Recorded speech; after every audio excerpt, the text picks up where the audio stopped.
Hello, pod fans. Before we start the episode proper, we have something to ask of you. We've been making this podcast for nearly a year now, and we have never asked for a single penny from you. And we would just like to make it clear that we will never gate off any What the Trans content behind any paywalls, and we will never ever feature any adverts on the show. But the reality is, as this is a very DIY project, we have put this entire thing together on a second-hand iPad and a couple of 30-quid microphones on Amazon. The results have been pretty good considering, but we want to make the podcast sound better than ever, and we want to spend less time screaming at a crashing iOS app at 4 AM and more time investigating stories and polishing the actual content. So, we need your help. We would like to raise £700 to get ourselves an actual laptop and a couple of microphones that don't look like something you would get in a Christmas cracker. So with these three items, we can make our podcast sound so good that your ears will feel that they are getting hugged by the gods, and fill them with content that it is so good it will make your brain cum. So if you have a few quid, please throw them at our GoFundMe campaign at gofundme.com/whatthetrans, where you can find the full financial breakdown of what we want to do with all the money, and all the details you will need to be an informed consumer. Absolutely. But if you can't afford anything, as many of us can't, then don't worry. We know generally trans folks do not tend to have a lot of money, so only spend what you can, but please do share the link, spread it far and wide. And now, let's do an episode. On with the show! Hello, and a very time zone appropriate salutation to you, and welcome to What the Trans. What the Trans? Yes, What the Trans. We're just asking questions. How are you, Michelle? Alright, you got a little bit Joe Rogan then. I'm good. Busy couple of weeks for the podcast. Yes, I mean, we did take a break, which I desperately needed, so I played a lot of video games. I ate a lot of... I did sleep, and I ate a lot of oven pizzas from Tesco, because I hate my body, apparently. How are you doing? Oh, well, I mean, clearly I hate mine, if that's the metric that we're using. So yes, similar... We had a bank holiday just now, so that was fun because I got to be not at work for a few more days, and that was lovely. Work's getting to the point, because there's this big whole thing that's happening in the summertime for the company that I work for, and that's going to be just, and it's all just sort of ratcheting up, and nobody lets you forget it. But yes, other than that, everything is fine. I have a girlfriend. We were doing girlfriend type stuff over the weekend. It was amazing. So yeah. I am good. I can tell you're good. I can tell that you and your girlfriend are doing some lovely, healthy things together. And well done to you. Thank you very much, Michelle. We have a unique selling point about this episode, don't we? Yes, we do. We have a whole bunch of guests lined up. Coming up on the pod, this is our Cis Ally special. We will go into the hows and whys we decided to do this episode after a lot of debate between us later on. But coming up on the show, we speak to Linda Riley, publisher of Diva magazine, veteran equality campaigner, and awesome person. We speak to Dr. Adrian Harrop, NHS doctor and prominent LGBT rights campaigner. We also speak to Amelia Abraham, a LGBTQ journalist for Dazed, Vice, and Guardian, who gave a wonderful TED Talk on why feminists should defend trans people. And finally, we will talk to the mighty Olly Thorn from PhilosophyTube, famous in the big left tube community, and probably responsible for our most popular tweet by far when we announced his appearance on the show. Definitely. So yeah, we have been, you specifically have been dashing around getting lots and lots of interviews, and I just stayed in a building after work for a bit and got one. So I don't feel as if I've necessarily pulled the same amount of weight for this particular episode. But yes, there is a whole conversation that Michelle and I have been having for a good while about such an episode as this, but we will get onto that stuff after we've done our usual opening segment, which is, of course, terrible news. So this is indeed our Cis Allies special, and the idea was that we wanted to talk to some incredible cis allies about their experiences supporting trans people. But it is one of those strange coincidental tragedies that we begin this episode by paying tribute to an ally whose life was tragically and horrifically cut short earlier this week. Lyra McKay, a journalist, LGBT campaigner, and all-over incredible human being, was shot dead during rioting in Derry, Northern Ireland. She was 29 years old. Okay, he was a staunch and visible ally to the trans community, and the outpouring of grief and support following her death has made it clear that she will be sorely missed, and not least by those closest to her. So, in tribute to her, here is an extract from her incredible letter to her younger self, which was published in 2014. As a piece of writing, it resonated with almost everyone on the LGBT spectrum who read it back then, and still stands as evidence that hers was a voice that was so incredible and so vital, and that we were lucky to have Lyra for as long as that we did. Kid, it's going to be okay. I know you're not feeling that way right now. You're sitting in school. The other kids are making fun of you. You told the wrong person you had a crush, and soon they all knew your secret. It's horrible. They make your life hell. They laugh at you, they whisper about you, and they call you names. It's not nice. And you can't ask an adult for help, because if you did that, you'd have to tell them the truth, and you can't do that. They can't ever know your secret. Life is so hard right now. Every day you wake up wondering who else will find out your secret and hate you. It won't always be like this. It's going to get better. Life will not only get easier, it will get so much better. You'll walk down the street without fear. Teenage boys you've never met will not throw things at you and shout names. Your friends will be the best anyone could ask for. You'll be invited to parties, you'll have a social life, you will be loved. People will use words like awesome and cool and witty to describe you, and you'll forget the times the other kids said you were weird and odd and a lesbo. You'll do normal things. You'll spend time with your mum, you'll go to work and pay your bills, you'll go to the cinema with your best friend every week because that's your ritual. Dinner, then an action movie where things explode. You'll fall in love again. You'll smile every day knowing that someone loves you as much as you love them. Keep hanging on, kid. It's worth it. I love you. Rest in power, Lyra. Thank you for everything you've done. And check the podcast description for more examples of her work, and please keep her friends and family in your thoughts at this difficult time. So I did not know of Lyra when she was alive. I only heard about her after her death. And yeah, I'm very sorry to have missed her when she was around. Horrible, horrible thing. But anyway, let's do a really, really awkward tone change, shall we? So let's get on to some more terrible news, which we're going to keep pretty short this week. Next story, Trump and his bloody trans people in the military ban has actually gone into effect as of April the 12th. People who are openly trans or in the process of some form of treatment are now banned from enlisting in any branch of the US military. But interestingly, in the Navy service people can totally be the gender that they actually are off duty. So, you know, there's definitely a branch of the military who fucking get it. Now, there is a larger discussion to be had about the role of the armed forces in a capitalist society and whose interests they really project and the uses to which they are put, but that'll be another day for that conversation. In the here and now, the US military has for some years been seen as a place where trans people can serve openly.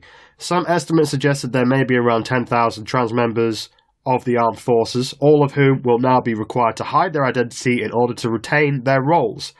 This includes the armed forces planning for their future too, as already at least one student has had their Department of Defense scholarship at the University of Texas revoked because they're trans. Obviously, this has been condemned by a wide variety of organizations in the US and around the world, but of course the Trump administration just isn't listening. And not only are they not listening, they're probably off on fucking Twitter tweeting some racist bullshit about God knows what.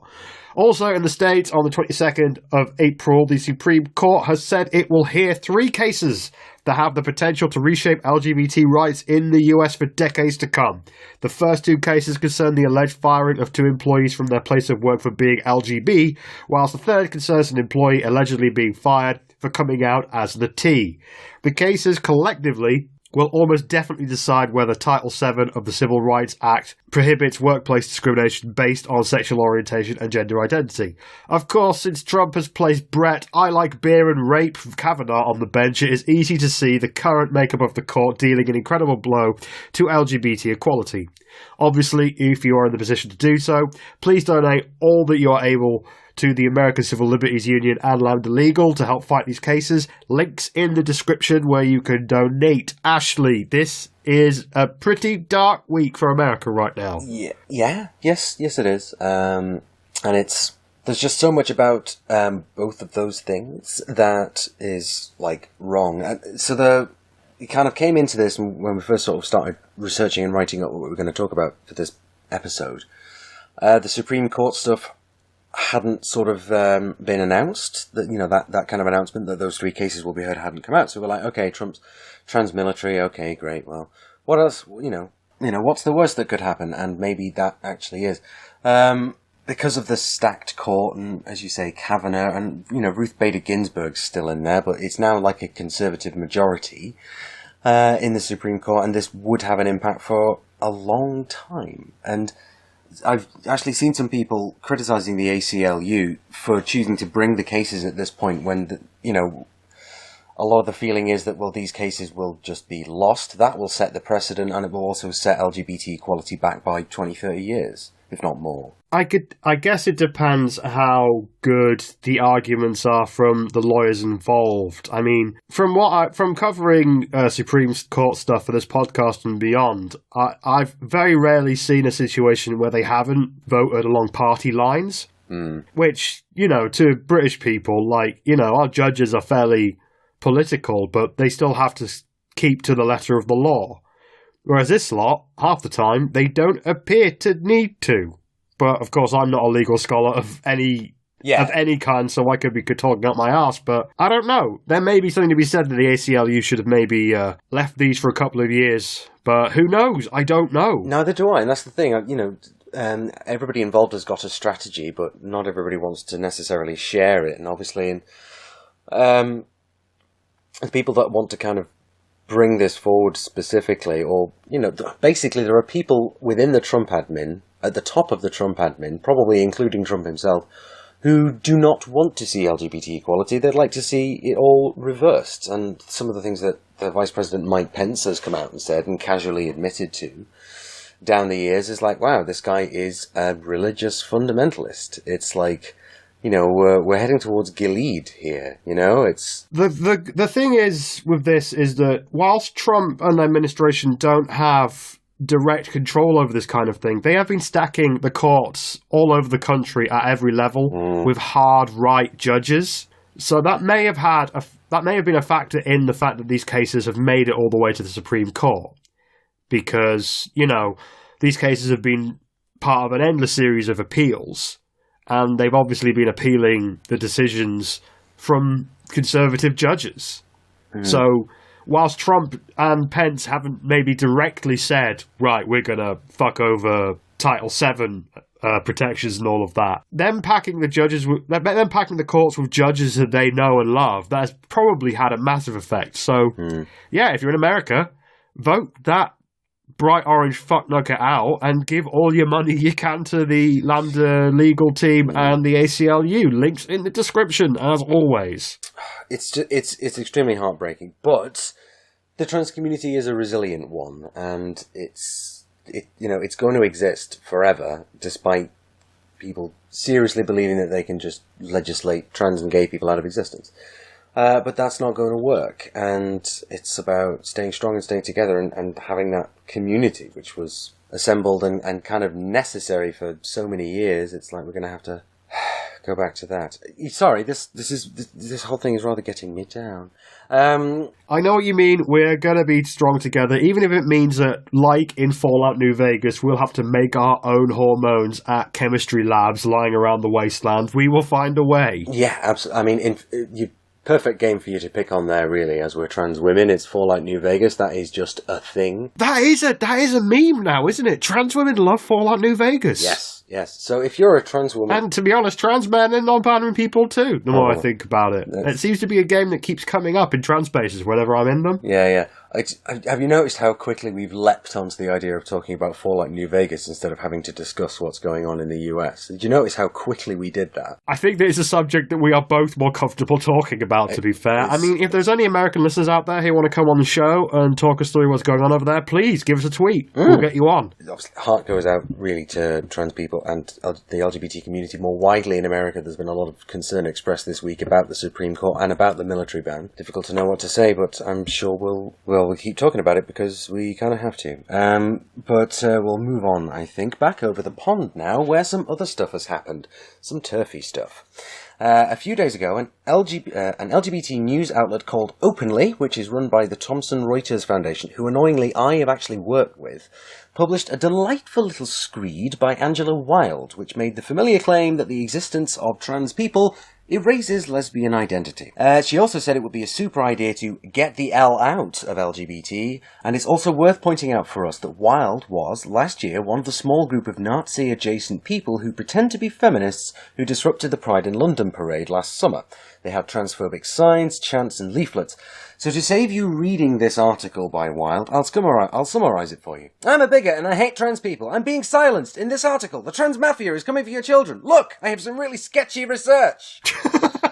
So far, so boring. But then the entire thing was expertly taken down by one Linda Riley of Diva magazine, who for one reason and another I'm not going to fangirl over too much just at this point in the episode, but her piece, The L Must Stand with the T and Support Trans Rights, is definitely worth a few minutes of your time. So we'll put a link to that in the description, probably. Can we do that? We can do that. So, yes, more of this stuff, which Openly News, which is part of... Right, so it's part of the Thomson Reuters Foundation, who are a completely separate entity to Reuters, the newswire, except they're also not. Not totally sure I understand how it works, but the Thomson Reuters Foundation are essentially covering underreported stories, and Openly is specifically their LGBT desk. So actually, that's a good thing that exists, that is there. But it's not a good thing that they are uncritically publishing a load of extremely dubious claims. Yeah, well, just by anybody, but specifically by an individual who is, demonstrably and openly part of something we could call a hate group. So I'm just interested as to what their journalistic rationale behind it was. I saw this initially on Twitter. I thought, wow, that looks like a horrific article to have published. And then from the same news outlet, this, sort of 3 or 4 tweets that you could tell they tweeted out afterwards saying, listen, we don't necessarily agree with the people that we publish. And, doing the kind of retroactive, I was only following orders, Nuremberg defense kind of thing that people try and do on Twitter when they've been called out. So, yes, it was all kind of annoying. But then the counter argument to that came a few days later was magnificent. So, yeah, that was all really. TERFs is as TERFs does. End of the news. It's just a bit... It's quite upsetting that this is an LGBT publication that would never in a million years publish, well, out of impartiality, let's publish a big screed about why, gay men suck, or why bisexual women suck, or why X, Y, and Z suck. But they will about trans people. They'll totally do that about trans people, even though they're supposed to be a fucking LGBT publication. Which, for the record, people have started to refer to us as an LGBT media outlet. Nice. Which, that's fine with us. If they could see where I'm recording right now, they might disagree. Yeah. I know, right? I'm literally in my bedroom. I still haven't unpacked all my stuff from when I moved in. On my floor right now, there's just... I'm quite sick, which is why we're recording this so late, and... There's just empty packets of Lemsip all over the place on the floor around me. God, I thought that was going to be so much worse. I'm sorry. Well, that content about the disgusting things on my bedroom floor will be, of course, behind our paywalled content. Definitely, which we are going to start instituting every time Michelle starts going off topic. It's just like, No, content... but what was I saying? Content redacted on the grounds of common sense. Well, we were talking about turfness and turfhood and infiltration of an ostens. Oh, yes, we're an LGBT outlet, and before that, this other LGBT outlet who published something that was silly.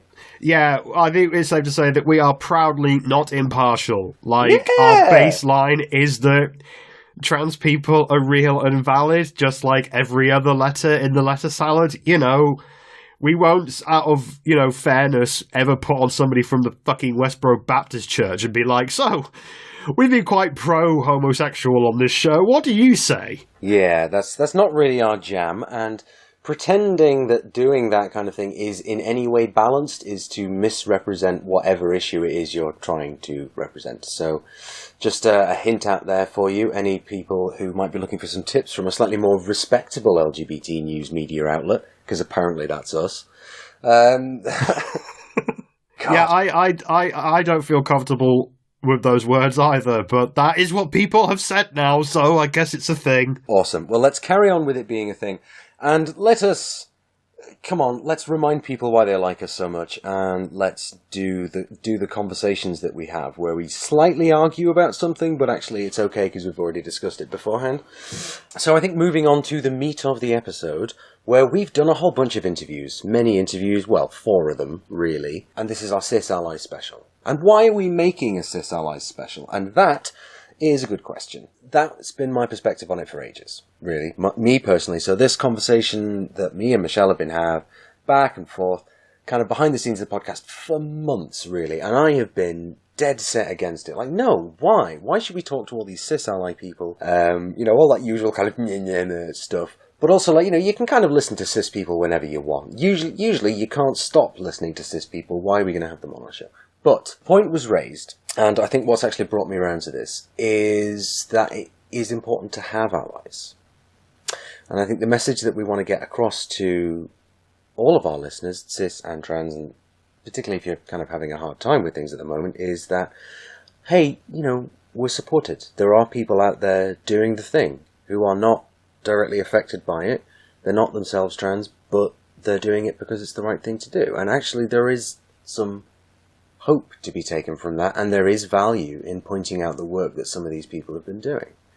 And that's what brought me around to it, because actually knowing that someone else is standing up for you, knowing that someone's got your back, and if I'm just going to go slightly that amazing film Pride for a minute and saying that knowing that you had a friend who you never knew existed, well, it's like no other feeling in the world. And I'm not going to go any further than that on the Welsh accent. So yes, Cis Allies Special. It took me a little while to come round to this. You may have your own opinions on it. That's absolutely fine. But honestly, they're out there, and some people are doing some tremendous work. Well, this idea came to me whilst I was rewatching a certain YouTuber's content again for the 7th or 8th time, and we will talk to him directly in a few minutes. And I was thinking, why do I keep doing this? And the reason was that with the work that me and Ashley do, we look at a lot of the shit that gets said about trans people in the media. It's what we signed up for, and we are fine with it, obviously. But I found myself going back to those things more to try and do a little bit of mind bleach. So I thought, if I liked that, if I did that, maybe it's worth us doing one episode where we talk to people's allies who have put themselves out there and on the line for us and try to get their take on things. And to double check, I put this out on Twitter. I basically did a little thread saying, this is what we want to do. Let us know if it's a good idea or not. And if it isn't, we won't do it. Mm-hmm. Overwhelmingly, that became our most popular tweet of all time, with a whole bunch of suggestions ranging from people we never thought we could get but ended up getting, to people that we never had a hope in hell of getting. Like, one person suggested Cher, and I did look into that, and no, Cher won't be on this show, for obvious reasons. Oh, but you promised. I know, I'm sorry, It's my birth. No, it's not my birthday. And Michelle did not promise. But yes, the reaction to that tweet did surprise me. But then when you and I were kind of putting together a wish list, right? It was, wouldn't it be amazing if we could get so and so? And we got almost all of them, right? And that never happens. Like, that was amazing. So I guess we are a respected LGBT news outlet. I guess so. I don't know. Like, we put together a list of 10 names. And we pretty much sorted out 8 of them, so there will be another Trans Ally special. Yeah. Basically, next episode is going to be business as usual. We're going to try and get a whole bunch of trans people on, and then we'll probably do another one, 4 weeks from today, with all the other episodes we couldn't fit into this one. And I think we can confirm that I talked to Rachel Foster, who was one of the co-founders of L with the T. That's going to be a good one. Yes. You just talked to Susie Green of Mermaids, is that right? Indeed. She's the chief exec of Mermaids, and just with like volunteering activism-y type stuff, I've met her a few times before, but we went over some stuff for the podcast about her kind of experiences of, well, all the stuff that has been said about mermaids in the press quite recently. So she is essentially a cis person on the receiving end of press transphobia. So her perspective is unique and the work she does is valuable. So that was a damn good conversation, and I'm looking forward to you all hearing it. And we've also been in talks with some other people who are ridiculously famous. Yes. Like, way, way above and beyond who I thought we would be able to get. We're not going to reveal any names just in case it doesn't happen, but... yeah, watch this space. We've got a couple more people coming to talk to us who you won't believe we got them, because I'm in disbelief that we're actually in conversation with them, but we can't name names yet. To be perfectly honest, I am still slightly in disbelief as to the people that we've got coming up in this very episode, Michelle. You know, there has been much fangirling and squeeing behind the scenes for this particular one. No, there hasn't. We're professional. We're totally professional. They're just people who, you know, poop and wee and do all the normal stuff, and we haven't at all been freaking out all fucking week. No, absolutely not. Yeah. Yeah, no, I know. Okay, come on. Let's get on with it. Let's crack on. Who have we got first? All right, well, up first, I met up with Linda Riley, who is a publisher of Diva magazine, which is maybe one of the only, if not the only, queer women's magazine in the UK that you could basically buy in WH Smith's. She's a veteran of 40 years for equality campaigning all over the place, and she is spectacular. And I went to meet her in the Ivy in London, which, for people who don't know, is basically where... Well, let me just say, this is the kind of place it was. There was smooth jazz playing in the background. Fucking smooth jazz. The person who sold me a lemonade didn't ask me to pay for it immediately, and that lemonade cost me £4. And they just had a pile of free newspapers that you could just pick up and read and take away, but all of those papers were the Times. Yeah. That's the kind of place this is. So I had no right being in that room, but she invited me in, and yeah, we had a wonderful conversation. So I'll let her take it away. Yes. Hello, Linda Riley. Thank you so much for making the time to meet me. No problem. Delighted.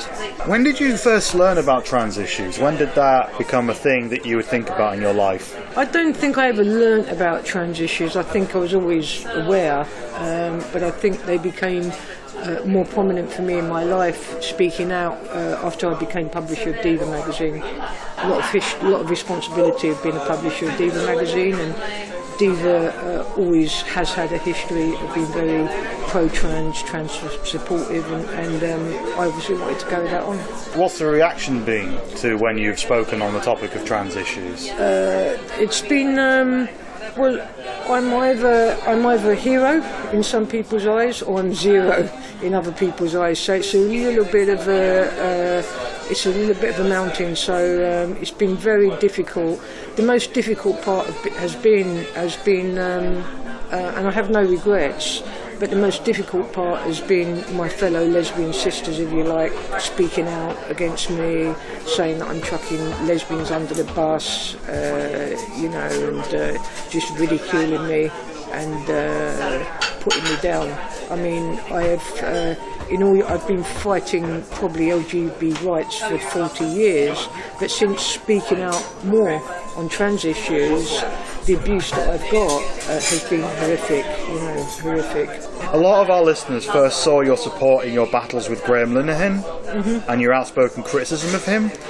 Do you have any idea as to why he's dedicated his life to bashing trans people? Because I'm constantly amazed and astonished. I am as well. I have no idea. I mean, I've got some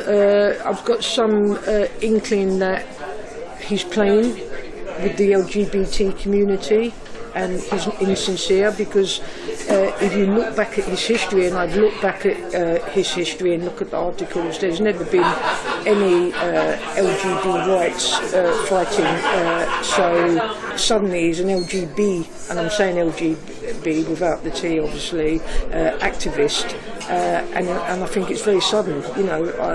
I've been going on pride marches for quite a few years. I've never come across him, never come across him any events, and I actually think he's playing.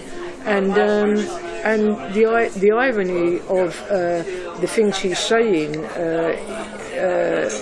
supporting these lesbians that want to get the L out. They've got this biological cis male heterosexual white spokesperson. I mean, I wouldn't be proud of it if I was them, you know. And I think he's obviously looking for a way to get his name in the limelight. I've never heard of him before, you know. And this is a way you can see him. He's in the Irish Times, the Independent. He's getting all these interviews, and I think that's a way that he's using that to get his name out in lights, you know. How open do you think the queer cis community is to trans people and trans equality? I think it's really open. I think that the problem is there are many people now that are almost becoming afraid to speak out because they see what happens. You know, they're becoming scared to speak out in support of the trans community because they see what happens. They get ridiculed, you know, all the stuff that happens to me. But more and more now you're seeing more people speaking out, and I do think there's an generational situation going on, because a lot of the people speaking out against the trans community are, you know, in their 40s, 50s and 60s. Some of them are quite heroic to me. You know, Linda Bellos, Judy Bindel, done fantastic work in women's rights, but you know, I do think they've got it wrong on the trans issues, you know, and that's just such a shame. Martina Navratilova, big hero, you know, and someone that I'm really finding it hard to come to terms with the fact that, you know, she is actually transphobic. I really believe that she's not really thinking about what she's saying, you know, and I saw the support that Martina gave Renee Richards, you know, and it was quite incredible at the time to see her go this full circle and come out like this. I'm finding it difficult to come to terms with, you know. How did you feel about openly publishing an opinion piece by Angela Wilde arguing that the L should get out of the LGBT plus community? What I thought about openly publishing it, I didn't think they should have published it, number one. It was very transphobic, the article. I heard off the record that they were impressed with the research. When I looked at the article and I saw the research, I was astounded that they could even call it research in inverted commas, you know. Because I was like, I've never seen research about this cotton ceiling everybody's talking about, you know, and I was like, well, you know, let me have a look at this. And then I saw, and I was like, and she was like 80 people responded, and they were my friends, and they were women's groups, although she didn't name the women's groups. And I remember thinking they'd never approached Diva to promote this research. Don't think we would have taken it, to be fair, but you know. But the point is, I was just like, she'd made this incredible chart, really well done, so it looked the part, but when you actually looked into it, it was like fake news, you know, and I felt that openly should have looked at that in a way that, you know, I do feel as a publisher, if somebody gave me an article and I read it and it was, just for example, it was racist, I wouldn't publish it. So why would you publish something that's transphobic, or you know? And then of course the big thing that really struck out with that article was the ridiculous. Another thing that I'm really angry about was the protest at Pride. You know, get the L out, and I did say that in my article. They're protesting a Pride march, which is very probably has got the biggest lesbian visibility. You know, we've got the Diva Women's Stage, which is mostly lesbians, you know, and they're doing so much, and then to protest at that event and then say get the L out of the LGBT to increase visibility, I'm just like, well, obviously removing the L is going to decrease your visibility. I've never seen such a badly thought out idea in my whole life, I don't think. Terrible. We've known the people that did that for a while. We've been following them for a couple of years, and I think it's very obvious that they enjoy the fight a bit too much. You know what I mean? I don't really know. I kind of know of one of them. I'd never heard of them before the Pride March, but then I looked into some of their previous stuff, and then I really realised that they are actually not very nice people. You know, to be fair, people like that are making me feel ashamed of being a lesbian, because often now when I'm out and I'm talking to somebody who's trans, it's almost like, it doesn't happen so much now, but it's almost like I can feel nervousness in the trans community, because lesbians like that are so vocal. It's causing a divide or mistrust between the trans community and the lesbian community, and which is another reason why I'm so vocal, because I want people to know. I think one of the first things I said after Pride in London was, like, don't count me in with this lot, and so many people, I stand with the T, L with the T, and so that all trended over Twitter, and then I felt quite proud then, because there were so many lesbians actually coming out and saying L with the T, L with the T, and after such a disaster at Pride, to have that feeling of solidarity felt really quite strong, because it really did show these get the L out as a very small minority in the L community, which they are. And I think the problem is they're so vocal and so loud that people aren't realising what a small minority they are. You mentioned before that you talk to people and they are scared of speaking out. How common do you think this is? I think it's really common, because I see what's happening to the few very vocal cis lesbians that are speaking out. They're just getting shouted down all the time. You can feel it. There's people direct messaging me. They might not be showing open support on Twitter, but they're direct messaging me and they're saying what you said was just so wonderful, and I totally agree, but I don't want to say that in public, because they knew that the vitriol that they would get from people speaking out. But what I do think is that more and more people now are less afraid to speak out, but I'm quite thick-skinned, I think. I'm like, because at the end of the day I can actually, turn my Twitter off, and I've got kids and just lead my life, whereas what I often think is some people don't have that privilege to just turn off the Twitter, because the abuse still goes on afterwards. Not so I don't get an abuse for being just a lesbian and walking down the street, which is where I go to. One of the things I said in openly is, so I often go to the toilet and, people sort of either giving me the look, like, what are you doing in here, telling me this is the ladies, and I'm like, well, I am a woman, and this is happening. I've said earlier, I've got 2 children, and I'm going to the toilet with my daughters, and people are saying, excuse me, sir, this is the women, Can you imagine how that feels for my children as well, and stuff like that? So I'm just like, all this bathroom stuff is just like, it's just something that's out of hand, all the stuff, cotton ceiling.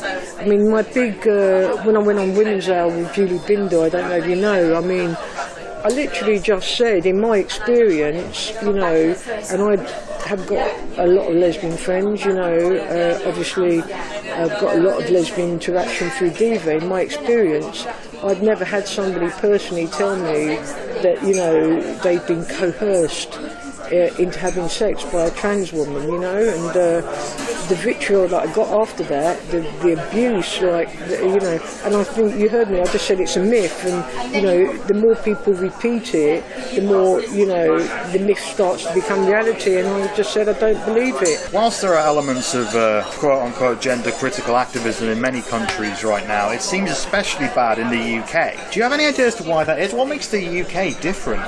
I think, and when we say the UK, I mean, I think we're particularly talking England as opposed to maybe Scotland, so I think in Scotland there's a very different feeling about things. Yeah, there's a couple that we've been looking at for a story we're doing this time, but mostly it's English. Yeah, that's what I'm saying. But I think that it all started with the new changes to the proposed changes to the Gender Recognition Act with self-ID. And it kind of whipped up a storm for people, and obviously then all the myths started coming that people were just going to self-ID all over the place and not really, so I think if I had to put my finger on it, I would say that would be a critical part, because I look around, I've just come back from Australia a couple of months ago, and I've talked to people there, and it's not a thing yet. The events that you organised for Diva, so you are putting together a lot of spaces that are trans inclusive and trans friendly. Would you like to tell us about that, like the festival and? We've got one of the things that I always wanted to do when I started becoming publisher of Diva, was to really increase the brand visibility, and the other thing that I did, I was very, very aware of things like Michigan Women's Festival and, them being excluding the trans community and stuff like that. But one thing I always wanted to hold up my head with pride and say, well, actually we're very, very inclusive, and so people know, if they come to our festivals, the trans community know that they're really, really welcome, and also the lesbians and the bisexual women and the queer women that come in know that we're inclusive too, and everybody's got their choice, haven't they? So we've got the Diva Music Festival. It's hosted by Heather Peace. It's good. I mean, what people say to me often a lot is that I'm selling lesbians down the river, and I'm just like, how is that happening? What I'm doing for lesbian visibility is just, there's all these events now. We've got the Diva Women's Stage, we've got the Diva Music Festival, we've got a big event, we're doing the lesbian bi women, trans women top 100 on Lesbian Visibility Day, to increase lesbian awareness. And I can see nothing more ironic than people saying to me that, I'm not doing anything for lesbians, but because I'm not a trans exclusionary radical feminist, I'm kind of, sought out and picked on, for that. But the way that I see it, to be fair, I'll be very honest with you, and I don't really care that much, because these kind of intellectual, and most of them are, and I'm going to generalise here, which I don't really, because I don't have many chips on my shoulder, but, when I was growing up as a young lesbian, and I was very, very aware of all these lesbian feminists and stuff, but I was treated very badly like them, because I'm working class, immediately you hear working class accent, people think you're thick, and I'm just like, I've never felt part of this kind of lesbian feminist community anyway, so they can get stuffed. No. When is the festival? The festival is October the 11th to October the 14th. The programme has been put together by Heather Peace. We've got Katie Tunstall, we've got Shura, we've got Lots Holloway. Yeah, we've got lots of great names. Awesome. So any trans women, lesbian, bisexual, pansexual, whatever, get your tickets. You also do a lot of work on Lesbian Visibility Day. Could you tell us about that? Yeah, Lesbian Visibility Day, we are releasing the Diva Lesbian Power List. I say Lesbian Power List, but I obviously mean the lesbian, bisexual, queer women, trans women power list. It's the top 100. We're going to do a countdown on the morning of Lesbian Visibility Day, which is April the 26th, and we're going to try and get the hashtag Lesbian Visibility trending. And that'll be 2 days after this episode comes out, so that's timed it perfectly. That's fantastic. I mean, what we want to do, I suppose we're almost reclaiming the word lesbians, and making it not a dirty word, and making people realise that. When I say dirty word, I mean we're trying to just, at Diva, tell the world that there are a minority of lesbians who are transphobic. I think that would be the messaging from Diva. Cool. Linda, thank you very much for joining me. Where can people find Diva magazine? They can find it online, www.divamag.co.uk. They can download a copy, or they can find it in WH Smith, Sainsbury's, or all main retail shops. I sound like a right old advert here, don't I? Well, that's the point. Go buy. Linda, thank you very much for talking to me. Yeah, it's been a pleasure. It's been a pleasure. All right, fantastic stuff. That was a great interview. Thank you. Could you tell that I was having severe imposter syndrome because, you know, I'm a working class gal from Yorkshire. Yes. People like me weren't supposed to be in the Ivy, but then I was talking to Linda about it and she was just like, well, yeah, to be honest, I'm working class too. Yes. And, you know, but I decided I'm going to live this life, damn it. And I'm like, good on you, absolutely. Let's be aspirational. I was going to say, I'm pretty sure the first thing that Linda herself would say is that, you know, she's working class but from London. You know, that's... And the thing that I got most from this is that she is so angry at certain people. You can hear that. You could hear it. Like, I can hear that in just when I was listening to it on my headphones when you sort of first processed it over. It's like, wow, like she kind of, you know, it's not being hidden there, is it? Sorry, carry on. Yeah, like, that's not really an angle that I've thought of it before, because I identify as a straight woman, and I didn't think of it from this perspective that not only are these, you know, trans exclusionary radical feminist types being, you know, absolutely revolting about people like myself and about trans people in general, but also they're taking the word lesbian and using it as a stick to beat trans people with. And there's a whole sea of women who identify as lesbian and bisexual and all that who are livid at this because to them, that's not what their sexuality is. It shouldn't be used as a weapon to beat other people. It's under the umbrella. Yeah, it's supposed to be a call in, isn't it? And I loved her point about, you know, these people like the Angela Wilde article who would say, oh, let's, you know, we have to divorce the L from LGBT or the word lesbian will lose its meaning and trans people will take over because we're the fucking Borg or something. And like what, and as Linda pointed out, that's what would erase us, right? If lesbians collectively said, no, we're not going to do that, we're going to chop ourselves off from that, you know, and then what then happens to that movement? Do you think it then becomes more visible? No. Like, that's not how it's going to work. So, yeah, she's a very, very intelligent, very passionate woman, and we're very lucky to have her on our side. So, and I've had a sort of respect for Diva magazine for quite a while, to be honest, but simply because of, you know, the kind of queer femme stuff from Manchester. A number of people I know have contributed to or been photographed in Diva, and so it's just kind of there, and it's like, oh wow, you know, and so the publisher, and she's on my podcast. It's like it's on me. You know, it's really weird. Maybe I win that conversation next time I'm down at the Manchester's version of the Ivy, which I'm guessing is like a tunnel somewhere. Linda Riley, you can follow her on Twitter at Linda Riley H. You give her a follow because she is a constant source of inspiration for me to see her battling against the more toxic elements of the trans-exclusionary radical feminist community. And also, Diva, as a company, put on a whole bunch of events that queer trans women and queer trans all over the place are welcome to. So they've got the festival, they've got Lesbian Visibility Day, which is actually the day after this podcast comes out, so we timed it pretty well, like I said in the interview.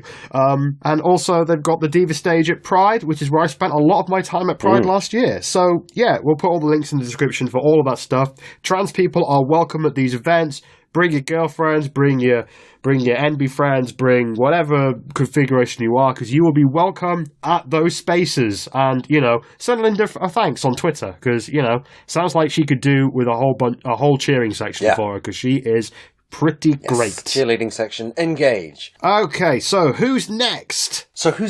We have Dr. Adrian Harrop, who is quite a well-known ally on the Twitters, on the social medias. Thrust into the limelight somewhat, rather unexpectedly, simply by being supportive of trans people. So I met up with Adrian after the pair of us had finished work. So we went to a city centre meeting room and we had a lovely conversation, and here it is. So can you tell us firstly who you are and tell us a little bit about yourself? Well, my name's Adrian Harrop. I am 32. I live up near Newcastle, and I'm a doctor. I'm currently coming towards the end of my training to be a GP, and I'm probably one of the people that might get called a trans activist. You probably would, yes. I think there's been a lot of visibility for yourself, and not always in the most wholesome and progressive way. Mm. So, well, could you tell us a little bit about how that all got started for you? This is a conversation that I've been actively engaging in, I would say, for probably about 12 months now. LGBTQ politics and activism is something that I've been involved with and engaged with since I was at university. I started university back in 2006, so that's a fair while ago now. But it's only over around the last 12 months or so that I've become more conscious and more aware of all of the discussions, debates and inverted commas that are happening around transgender related issues. And so that all kind of came about at a time when I had been looking into and learning more and reading more about LGBTQ activism and about the people that had come before me and generations that had gone on before me.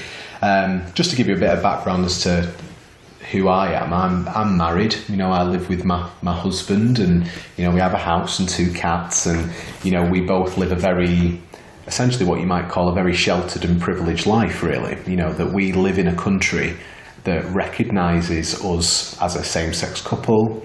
We're married in the same way that any straight couple is married. We'd be able to adopt children. We're protected by all manner of equality and discrimination related legislation. And I came to realise that I do live with immense privilege. And I had to think about why that was. And when I looked into it, I realised that there had literally been generations, decades of people who had gone before me, who had fought so many battles and had been through such immense hardship, effectively on my behalf, to make it so that I, as I hate the expression, an openly gay man, can live my life in this society being completely protected and recognised by the law. And about a year ago, when I first entered into these conversations, I realised that there is a whole sector of my community, a whole body of people who are under that same umbrella, who are part of the LGBTQ community, who are not offered that protection, and who are still fighting these battles, and who are still having those doors closed in their face, and who are still facing this huge level of marginalisation, of exclusion, discrimination, violence on a literally daily basis. And I think it was a bit of a wake-up call for me coming into that conversation about a year ago, realising that this battle is not done with, it isn't over, not by any measure, and that the community, the transgender community, it would seem, at this stage at least, need people like me to step up and to elevate their voices and to elevate their stories and to make sure that these are being heard by the mainstream of our society in order to break down that series of barriers that hold trans people back so massively. So I want to talk for a little bit about your social media experience, shall we say. So many of the people that we've spoken to for this episode and for other episodes have expressed some degree of surprise and shock at the reaction that they have received for being supportive to trans people. So is that something that you've experienced directly? Yeah, well, I mean, Twitter is a difficult environment. It is, not going to lie. And I think where we are at the moment is that for this particular field of activism, more so than any other field it would seem, Twitter is essentially the town square where people come in, contribute their ideas, and those ideas rub up against each other. And it often can be that those ideas, when you voice your support or your advocacy for trans people, that can be met with an immensely hostile reaction, hugely hostile. One of the good layers of protection I have for this is that as a cisgendered person, transphobia doesn't hurt me directly. So people can't use transphobic language and transphobic slurs to hurt my feelings, which is a layer of protection. But all that does is it makes people go for the next level and the next level after that. So with myself, I've always been very open and honest and transparent about my personal identity, about my professional identity online.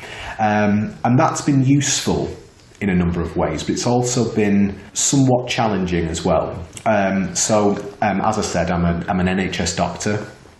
And I'm a gay man. I'm very open about both of those things. So often these folks who tend to go after those advocating for trans people will pull out a lot of homophobia. Yes. But shockingly enough, as someone who's 32, I'm quite well rehearsed in how to deal with your standard homophobic comments, you know, so that doesn't tend to bother me too much. What people tend to do then is to weaponise the process for complaining about me as a doctor.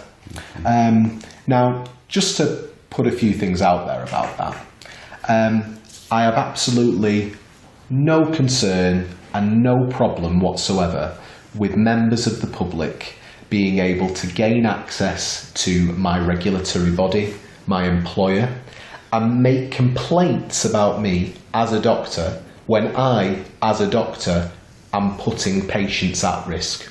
What those processes and those protocols are not for is to try and smite down those doctors with whom you have a political disagreement. The trans issue seems to have been a bit of a flashpoint for that. You know, there are many, many politically active doctors on Twitter and other forms of social media who are very active and very outspoken. The particular subject that does jump to my mind is Brexit. So there are many, many doctors around there who speak very, very openly about their ardent support for remaining in the European Union. So that isn't an area where I've been very active. But those doctors who are politically active in that field are not targeted. However, I think what has happened here is that people have seen that that is an area of vulnerability for me. That is an area where if people go on to the GMC website and look me up, that people can then tap in an email and make a complaint saying that this person isn't fit to be a doctor, this person is dangerous, this person should never be allowed in the presence of a female patient. And, you know, these people have worked in a coordinated and organised fashion. And it's on Mumsnet, let's be honest, that's where it's happened. In a coordinated and organised way to make a mass complaint about me. And, of course, the GMC, quite rightly, are looking into this and have said, you know, we need to examine what's going on here. I'm absolutely happy to be as transparent about it as possible. You know, that I want to engage with this. I want to make sure that the GMC understand that I am not a threat to patient safety. I'm not a danger to my patients. What I am, quite uniquely it would seem, is a doctor who is prepared to stand up on behalf of a very marginalised and oppressed group of people who get mistreated massively by the health service in this country and who get forgotten about by all different types of public services, the NHS being a prominent example, but by no means the only example. No, far from it. And I've been very much prepared to stand up and say, you know what, I'm nailing my colours to the mast. You know, trans women are women, trans men are men, non-binary people are valid, and they have a complete right to access healthcare services in the same way as any other person is. And clearly, that's not gone down well with some people. For whatever reason, but that's where we are. So there were some billboards which, just for the benefit of our audience, the billboard said, they just said, woman equals adult human female. And the intention was, oh, well, no, it's not offensive. We're not offending anybody. We're just putting a dictionary definition on the wall. But it was a little bit more insidious than that. So Absolutely. Do you want to take me through your experience of that? Okay. Well, I mean, the first thing to say is that those billboards that were taken down, that I'm sure every listener to this podcast will be well aware of what billboards we're talking about there and who put them up. You are right that the right word is insidious. The expression I like is, it was a transphobic dog whistle, in that to any casual observer, anyone looking at that poster would have said, well, yeah, woman, adult, human, female. And another thing to establish is that I personally have absolutely no problem with that being the dictionary definition of woman. Yeah, it is the dictionary definition of woman. But my argument would be is that trans women are adult, human, females. And so trying to use that dictionary definition, to weaponise that dictionary definition in order to make trans women feel uncomfortable, was a hateful thing to do. Yes.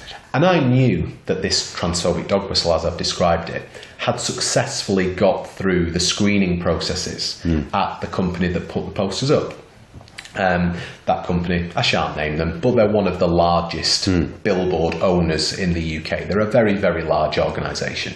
And I'm aware that companies like this have very, very comprehensive equality and diversity policies, and that they would not be wanting to have their company reputation smeared or associated with what is a transphobic hate group, which is what it is. Yep. It doesn't label themselves as such. It labels themselves as fighting for the rights of women. But what they actually want to do is just hurt as many trans women as possible. They don't really want to fight for real issues that affect real women on the day-to-day basis. They just want to hurt as many trans women as they can.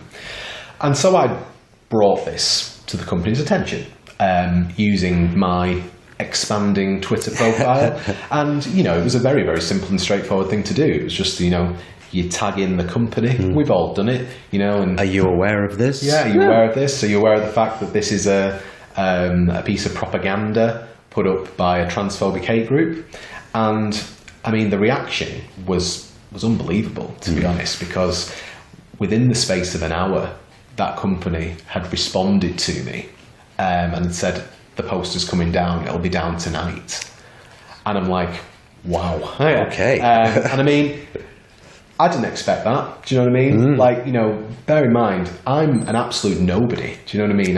I'm an unremarkable, normal person. I don't deserve the level of attention that I got in that case. And yet, me bringing that to their attention got an immediate reaction. But as you can imagine, There was an immediate counter-reaction too? There was. And, I get a phone call from various journalists. There's a piece in the Times. It's on Sky. Well, they're not journalists. Do you know what I mean? It's all over the paper. It's on the news. I get highlighted as some kind of violent TRA or whatever they want to call me. And, I mean, that was a decision that the company made when it was presented with evidence, which was readily available on the internet, all over their website and their social media feeds. Anyone scanning through can see what that group's about. Yeah. And that organisation wasn't lobbied by me. I didn't go out there and protest outside their headquarters. I brought that to their attention, and they quite rightly took steps to distance themselves from that organisation. I've had a number of conversations with a number of people in this field. Trans people, cis allies, people who move in other circles within the LGBTQ scene. And, I've discussed with them whether that was the right thing to do, whether that actually provided that individual with more exposure and more publicity, and actually harmed more than it helped. And I mean, I'll be completely honest, I didn't really think it through. Okay. Didn't at the time of writing the Twitter post think will this post then get taken down and there be an explosion of media coverage thereafter?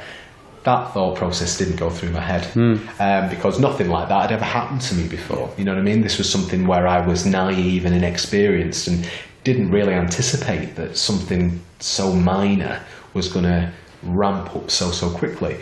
I mean, one thing it has taught me is it's taught me a valuable lesson, in that a lot of these people who claim that they speak for a silent majority.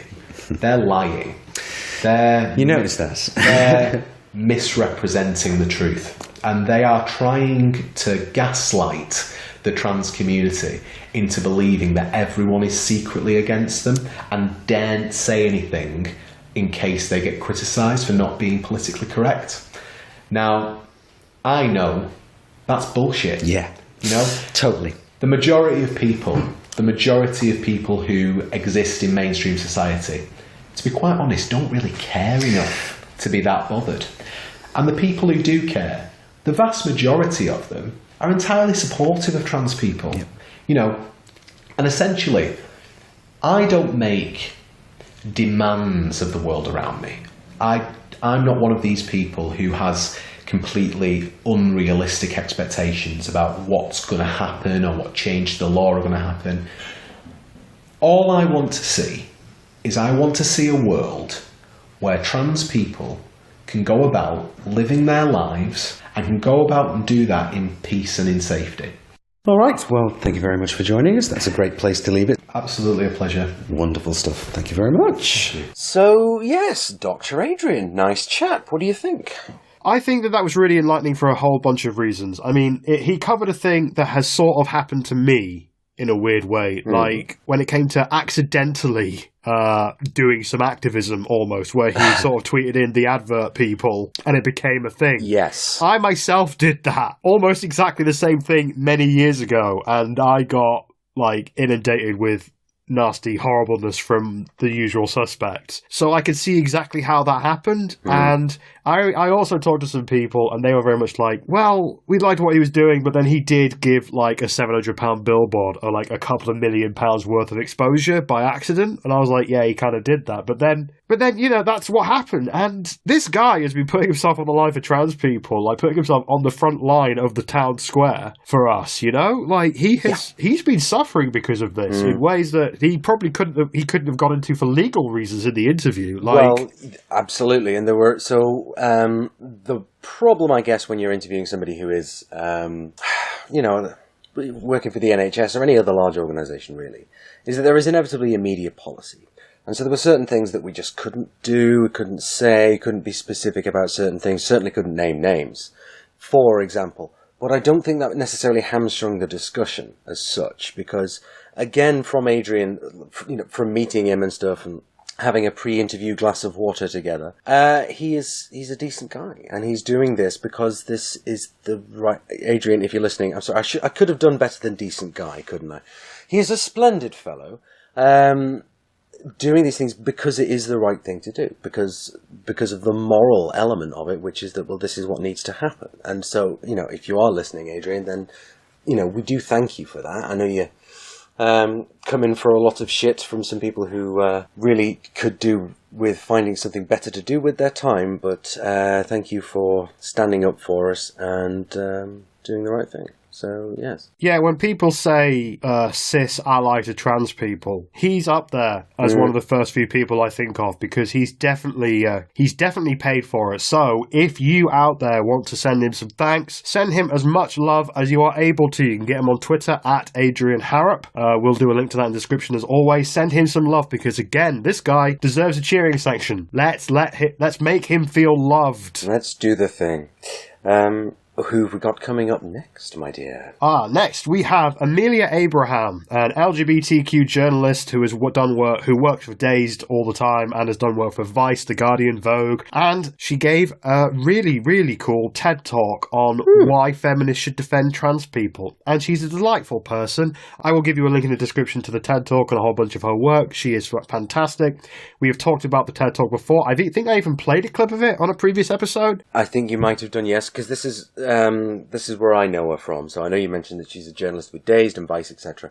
But I know her from the TED Talk. So yeah, that is where I know that there is a lot of people who are listening who have watched it, and again, a lot of people who have watched it repeatedly, because a lot of our listeners are very, very hungry to hear a cis lesbian say something not shit about trans people, which shouldn't be a niche. I know, but it is. is.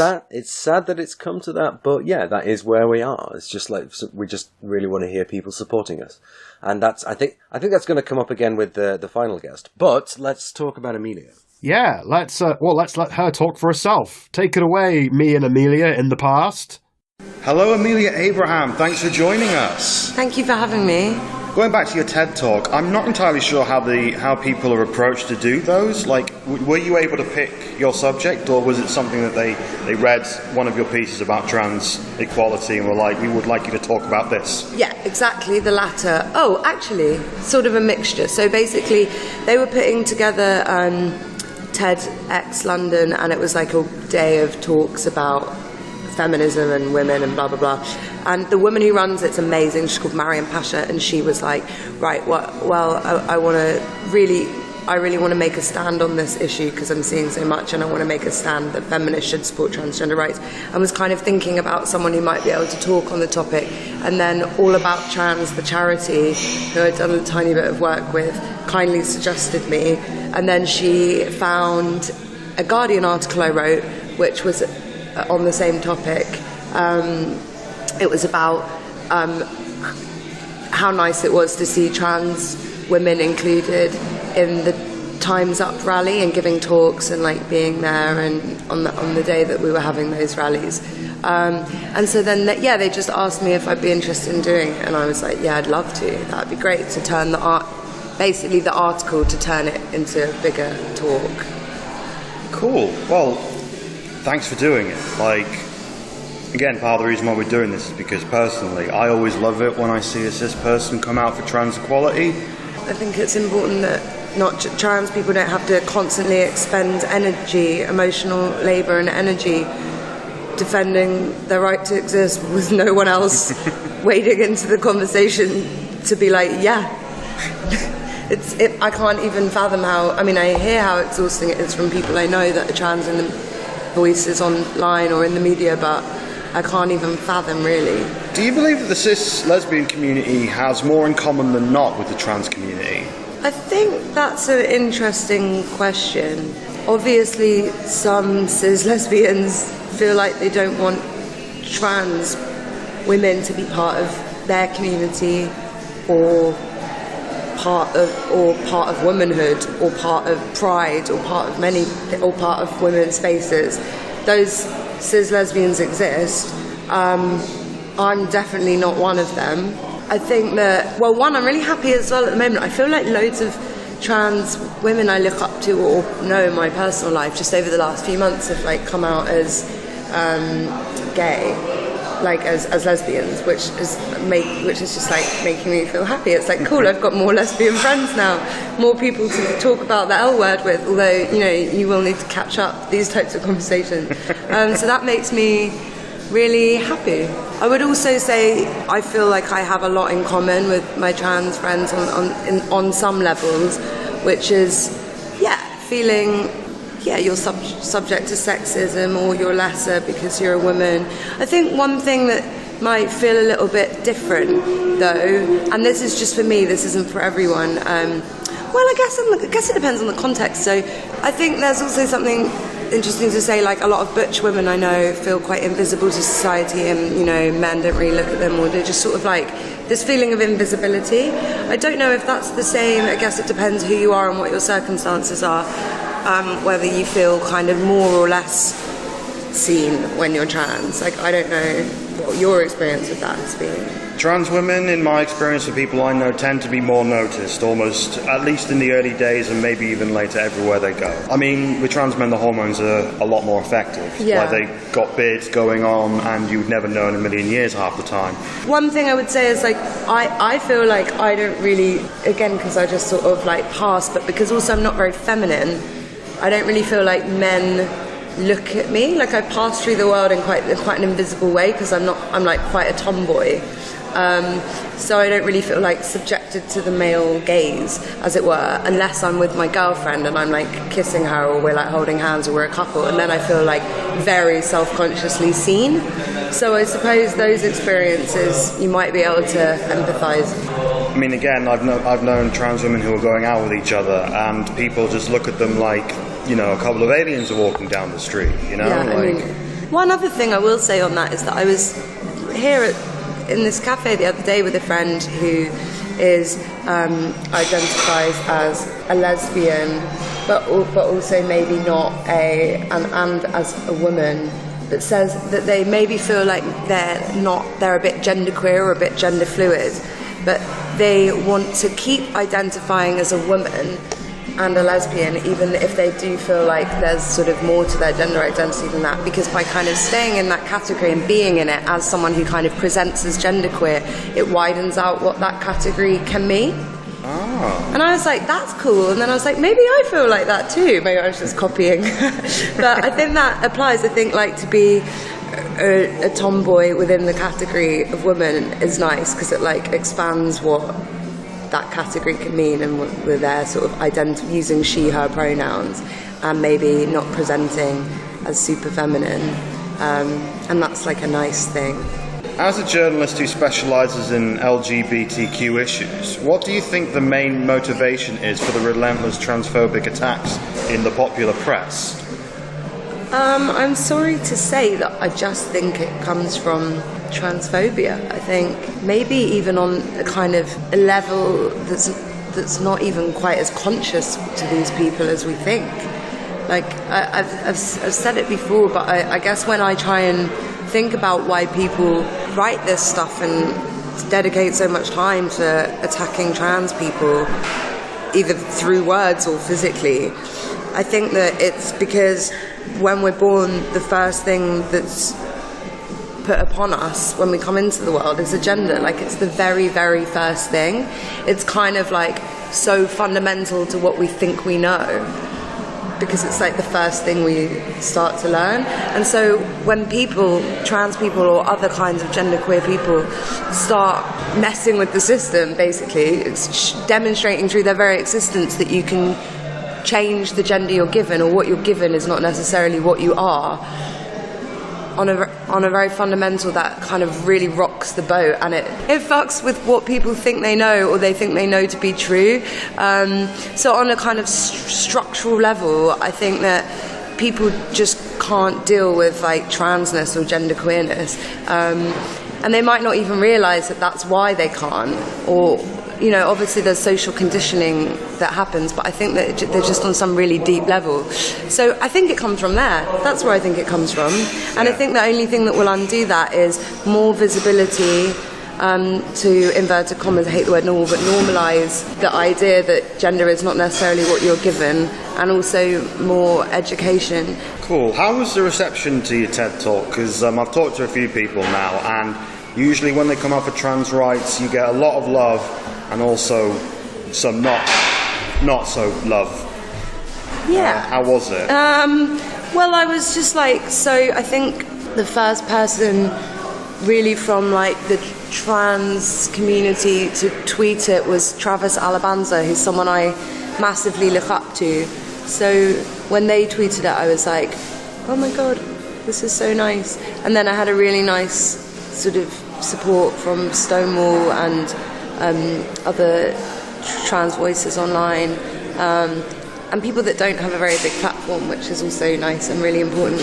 And then a lot of like days worth of transphobic sort of turfy people tweeting the TED Talk and sort of like trying to rip it apart stats wise, or just being really upset, or saying that I was promoting the rape of women and things like that, which I didn't really respond to, and it didn't really bother me, because I think that when you're upsetting people that you fundamentally disagree with, that's a good thing. If it was people that I sort of agree with on any level, then it would have maybe made me worry, but it felt right.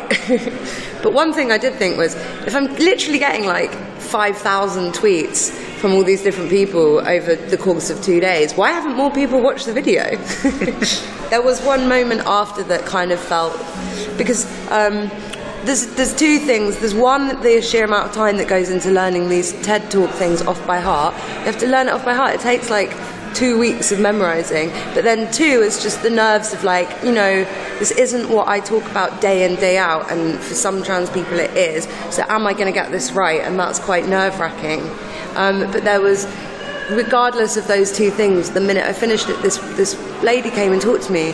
I was like, oh, I just want to say thanks to my son's like 11 and he's just come out as trans, but he's been really suicidal and dealing with depression, and we had to take him out of school because people aren't being very nice about it at school. And it was just nice to know that like someone who says is like cares about that. Yeah. And then she started crying, and then I started crying, and I cried for like 20 minutes. It was really emotional. You have a book coming out, Queer Intentions, A Personal Journey Through LGBTQ plus Culture. Can you tell us about it? Yeah, so it's a book I wanted to write for ages. It's basically about the mainstreaming of queer culture and politics. So it's about assimilations and what that means for us as a community, and indeed whether we are a community in 2019, LGBTQ plus people. In the book, it's a first-person approach, so it's very much in my voice and it's narrative, and I go to different countries, and in each country I look at a different story pertaining to the mainstream of queer culture. So there's one on same-sex marriage and sort of what does that mean, why would you want to do it, at what cost, to our sort of radical politics and culture. There's another chapter on the mainstreaming of drag, one on the corporatization of pride, and then sort of after looking at these various ways in which LGBTQ culture's gone sort of more mainstream, I then look at where that isn't happening.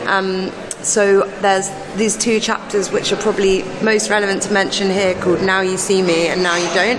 And Now You See Me is about the rise of LGBTQ visibility in the media, but particularly trans people. So the way I explore that is I go to New York and meet trans models and look at how many trans models there are in the media, and then I, in the next chapter, Now You Don't, go and talk to someone amazing called Lala Zanel at the Anti-Violence Project in New York about invisibility and how top-level visibility with a few models or TV personalities isn't really filtering down. And then we specifically talk about the endemic violence towards trans women of colour in America, and also misreporting of deaths of trans people, and how that contributes to this invisibility. And that was probably the most emotional chapter of writing the whole book, because the frequency of crimes is just absolutely horrific, and to think that these behaviours are being sanctioned at the top level by a president who's implementing military bans for trans people and trying to roll back other rights is just so depressing. But on a more positive note, Lala Zanel, everyone look her up, really kind of gave me hope, because this is someone who is going through it herself but turns up to work every day to fight against it. And so she was just so inspiring, basically. Okay, and we will, as always, provide links in the description to some of Amelia's work. Amelia, thank you very much for joining us. Thank you so much for having me. I want to apologise for how echoey that was. Basically, I met her near her place of work in central London, and it was also on one of the days where the Extinction Rebellion was just starting, so that limited our access to interview-friendly spaces. But, you know, it came out okay, considering the equipment we were using. GoFundMe.com/whatthetrans. But yeah, what did you take away from the interview, Ashley? I think it's... So I only listened to this really a couple of hours ago as we record this. I was sort of getting home from work and I was, okay, I need to listen to the thing with Amelia. And it's just, you know, sort of weird to hear that reasonably familiar voice like, oh, and she's talking to Michelle. But she is right, though, isn't she? Just in terms of her analysis within the TED Talk itself about how feminism has always been about protecting marginalized parties, or that's what it's always supposed to have been about.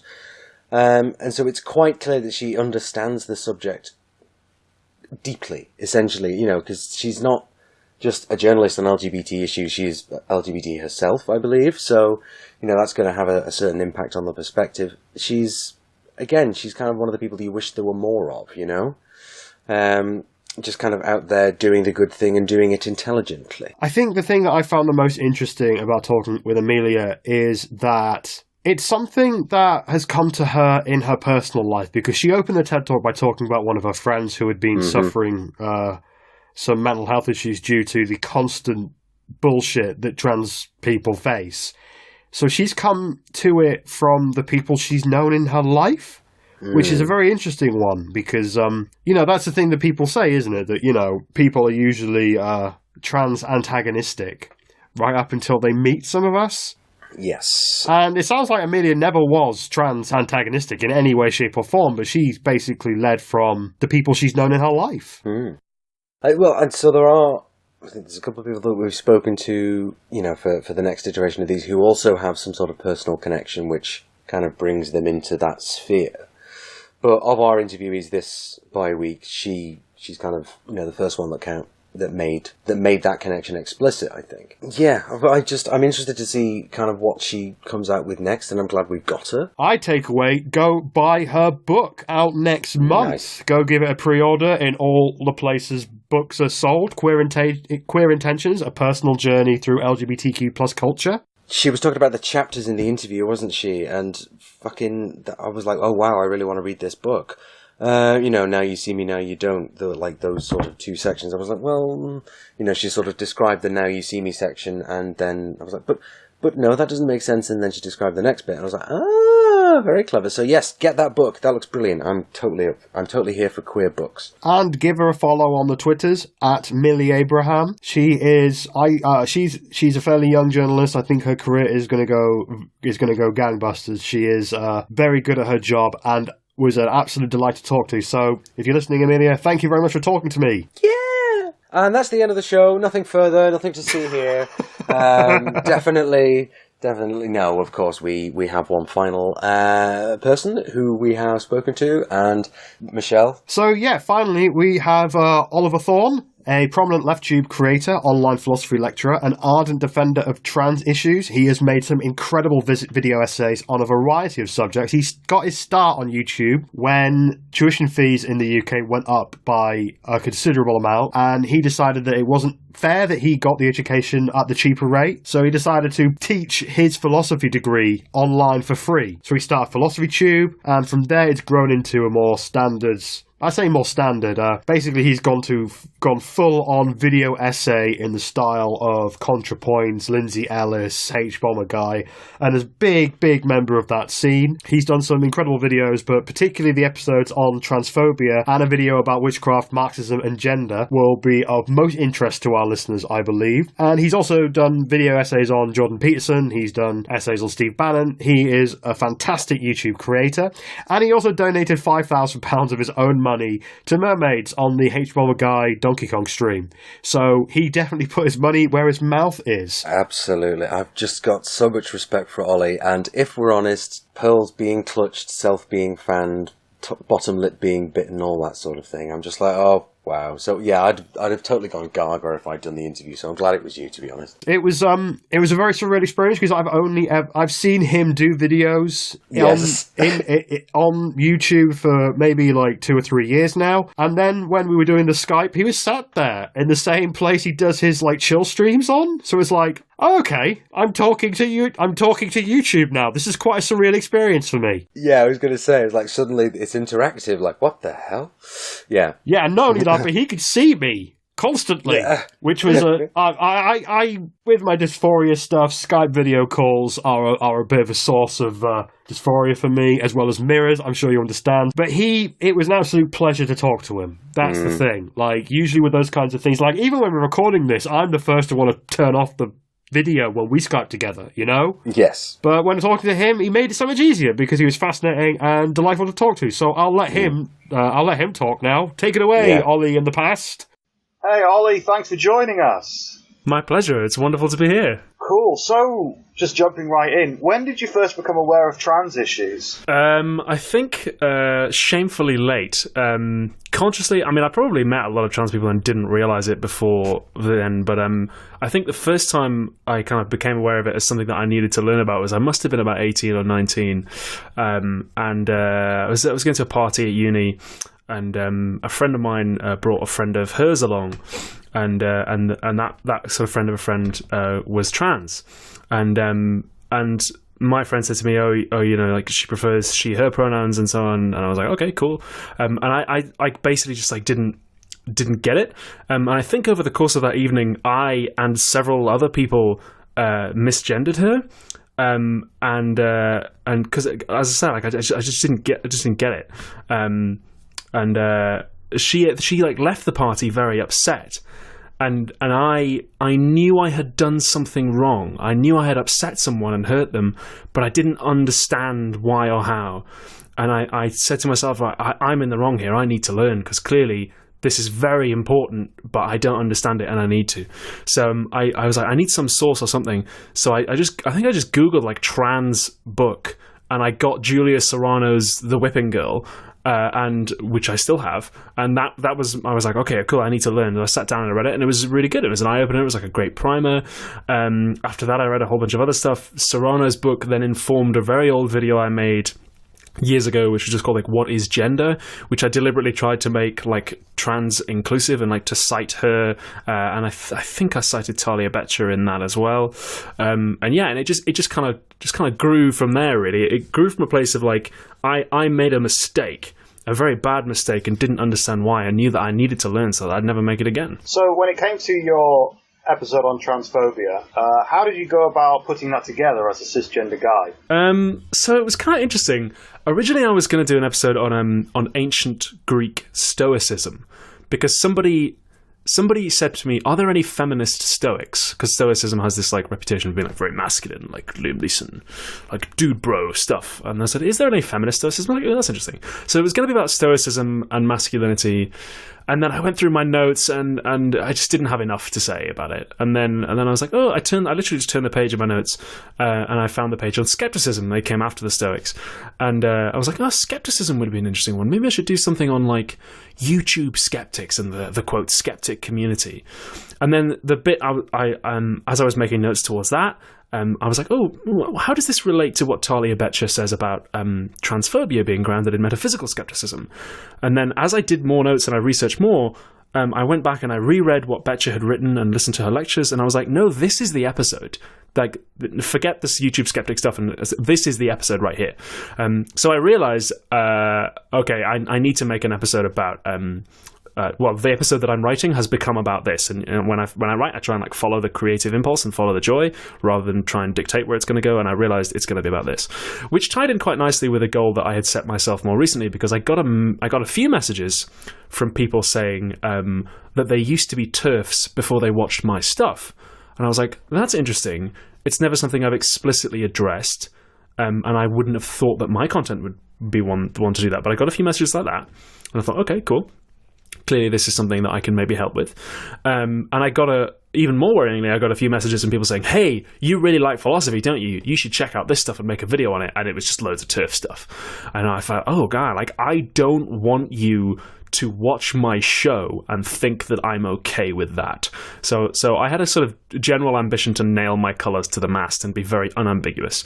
And when I realised that this episode on skepticism needed to be about transphobia, that fit in very well with it. So I remember I was sitting in this bed right here. It's on my right at the moment. As I realized it needed to be about transphobia, and I was like, I need to hire transcript consultants, and I need to make sure I do the reading. So I hired Riley J. Dennis and Casey Explosion, and Nat very kindly did the work pro bono, because I'd helped her out with another video before that. So I got my script consultants in, and they took a look at it. They have like really, really good notes on it and helped me revise it and recommended me sources and so on. And I realized I also needed to say in the video, like, my own experience. Like, this discussion is incomplete without the experience of trans people, so I gave a big list below.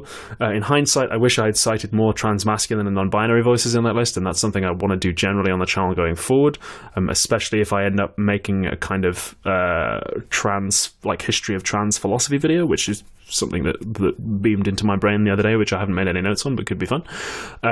So that's something I want to do more of going forward. But yeah, I basically I realized it needed to be about that, and I realized I kind of have to do this responsibly, and I need to pay my script consultants, which I did.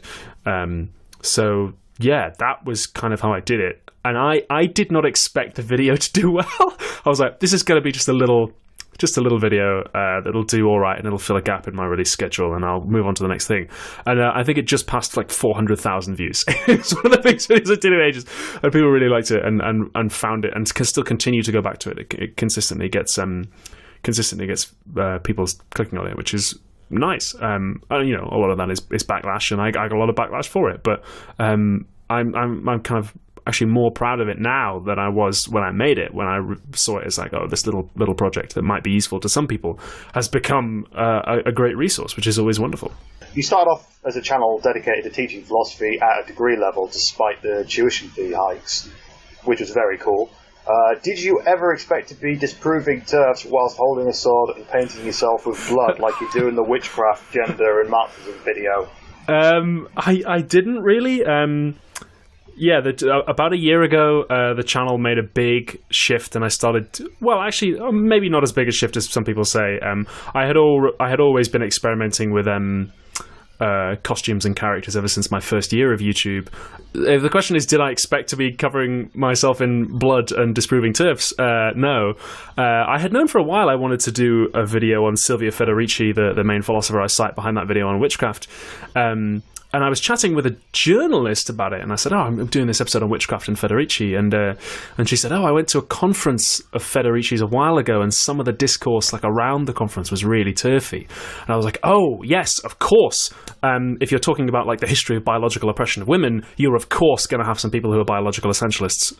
So I realized I need to make a bit of this video where I explicitly say, don't use this to be a TERF, because it was also going to be the video immediately after my transphobia one, and I was like, I don't want to, do some good work and then immediately undermine it. So I wrote these 2 or 3 paragraphs that are very dry. If you just read them on the page, are very dry and technical about like, don't use this specific philosophical idea to be a TERF. And then I was like, how can I make this interesting? And I knew that I was going to be filming the rest of it in costume outside by firelight. So I was like, how do I make this bit stand out? And then I was like, what if I was covering myself in filth as I was saying it? And then I was like, what if I was covering myself in blood? Because I guess what I'm really saying is that this very sophisticated conversation can get barbaric really fast. So what if I started out in a sophisticated doctor costume and we just did one take and it gradually got more and more barbaric? So if you've seen the video, you listeners out there in Listenerland, you'll know that I'm standing there dressed as a doctor, giving this very dry, uncut, one-shot monologue as I'm gradually taking off my clothes and covering myself in blood, and then somebody gives me a big sword. And I say, this discussion can get very barbaric very fast. So that was where that came from, and we did 2 takes, of which you saw the second in the video, because in the first one there was a minor line flub. So I went in the shower, cleaned off all the blood, reapplied all my makeup, got back into costume, and we shot it again. It's easy to think that most of the attacks against trans rights and the trans community come from the right, and they're fairly significant. But a lot of it's also coming from the left. What do you think separates the quote-unquote left tube movement from that? This is an interesting question. Do you see it coming from the left, kind of capital L left, or more the kind of like closer to liberal left? It could be both. Okay. I mean, I think on the whole, liberals are more accepting. I'm not entirely sure though, because I don't know that many these days. There's definitely a more virulent strain with your more socialist-y Marxist types, I've found, and they tend to be the ones that try and show up to meetings and, do their stuff. But that's a good question. I'm not entirely sure. The ones that we deal with on the show tend to be middle-class, Arga-only, sociology lecturers. Mm-hmm. It's very, very strange. Wow, that's interesting. I guess because most of the sort of capital L leftists I deal with and probably just attract to my show are the ones that are kind of like pro-trans and down with trans rights. But I suppose that's the audience that I've deliberately, in fact, as we were saying earlier, cultivated. I know that there are some people, there are like Labour MPs who are occasionally heard to say transphobic things, and other people who I'd say are kind of on the sort of liberal, on the border of sort of liberal to left. So I definitely see that, but I hadn't appreciated quite so much that there were people who were like calling themselves Marxists and turning up to meetings being transphobic. That's terrible. I'm disappointed to hear that. I think the vast majority of the people who showed up at London Pride, I think that they're definitely in that circle, but then there's some of them where it's all they talk about is how much they think trans people suck. So it's hard to pin down their political ideology apart from that. So yeah.